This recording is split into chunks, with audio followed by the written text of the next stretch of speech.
अपर मंत्री रघुराज सिंह ने बड़ा बयान दिया। उन्होंने कहा कि हमने उत्तर प्रदेश चुनाव में जीत दर्ज की है। अवधेश प्रसाद कुछ भी कहें, लेकिन हकीकत सबको पता है। एक रहोगे तो सेफ रहोगे, बटोगे तो कटोगे। इन चुनावों में यह नारा बेहद महत्वपूर्ण रहा। सपा गुंडई करती है, लेकिन हमने कोई गुंडई करके चुनाव नहीं जीता। अब आरोप प्रत्यारोप का सिलसिला जारी हो चुका है। अयोध्या से सांसद अवधेश प्रसाद सिंह ने आरोप लगाया है कि गुंडई से, दादागिरी से जबरन बीजेपी को वोट डलवाए गए।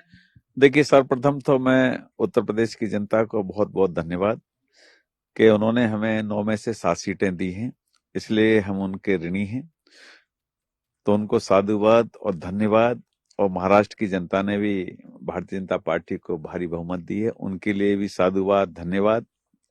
देखिए, अवधेश प्रसाद जी जो हैं कुछ भी बोलेंगे, क्योंकि वो खुद गुंडई सरकार में रहे हैं।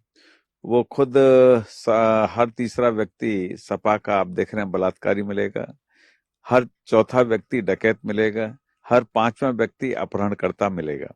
ये सपा की सोची समझी रणनीति के तहत है। तो उनको कुछ ना कुछ कहना है, इसलिए क्योंकि उनको दरअसल वो जीत गए ना लोकसभा में, तो उनके दिमाग में ये था कि हम ही जीत रहे हैं। परिस्थितियां थी वो, इसलिए जीत गए थे। सर, इस पूरे चुनाव के दौरान देखा चाहे झारखंड हो या महाराष्ट्र हो, बीजेपी की तरफ से एक बात कही गई, और खास तौर पर उत्तर प्रदेश का हम जिक्र करें, एक रहेंगे तो सेफ रहेंगे और बटोगे तो कटोगे। क्या आपको लगता है इस तरह की बात कह देने का असर इस बार उत्तर प्रदेश में हुआ है, या महाराष्ट्र की हम बात करें? समीक्षा जी, देखिए, बंगाल में क्या हो रहा है आप देख रही हैं। बंगाल में हमारी बहन बेटियों के साथ खुल्लम खुल्ला बलात्कार, खुल्लम खुल्ला उठा के ले जा रहे हैं, खुल्लम खुल्ला उनको धर्म परिवर्तन कर रहे हैं।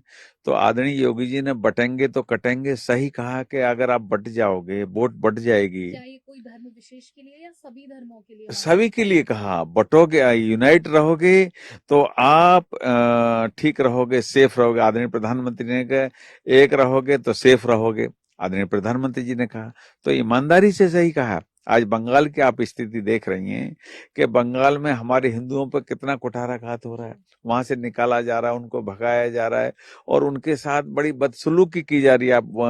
अमेरिका भी कह रहा है, सब लोग पूरे वर्ल्ड के देश कह रहे हैं। तो ऐसी स्थिति में एक रहोगे तो नेक रहोगे, एक रहोगे तो सेफ रहोगे, बटोगे तो कटोगे, तो सही नारा दिया। इसमें कहीं कोई गलत नहीं है, क्योंकि हिंदुत्व जो है इस देश की आत्मा है और हिंदुत्व की विचारधारा है। हिंदुत्व कोई व्यक्ति नहीं है, हिंदुत्व जीवन शैली है। इसलिए हिंदुत्व के नाते हम सब लोग हिंदुस्तान में रहने वाले लोग हैं।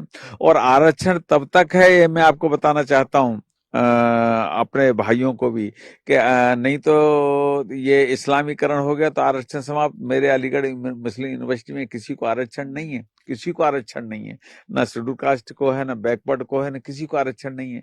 तो इसलिए मेरा कहने का माध्यम ये आपके माध्यम से कहना चाहता हूं कि आरक्षण तब तक है जब तक हिंदुत्व है, और जब ये इस्लामीकरण करते हैं तो आरक्षण इनके यहाँ समाप्त हो जाता है। तो इसलिए मैं सबसे कहना चाहता हूं इस बात को कि आपने देखा होगा कि उन्होंने 18 मांगी थी इमामों ने महाराष्ट्र में। उन्होंने सबसे पहले 10% पुलिस में भर्ती, 10% नौकरी में रिजर्वेशन, यानी मुसलमानों को भी धर्म के आधारित। तो किसका कम होगा रिजर्वेशन? हमारे लोगों का ही तो कम होगा। इसलिए एक रहोगे तो नेक रहोगे, एक रहोगे तो सेफ रहोगे, बटोगे तो कटोगे। तो भाई जब आपका आरक्षण कट जाएगा, अगर आप बट गए तो आरक्षण चला जाएगा मुस्लिम पंथ के लोगों के लिए।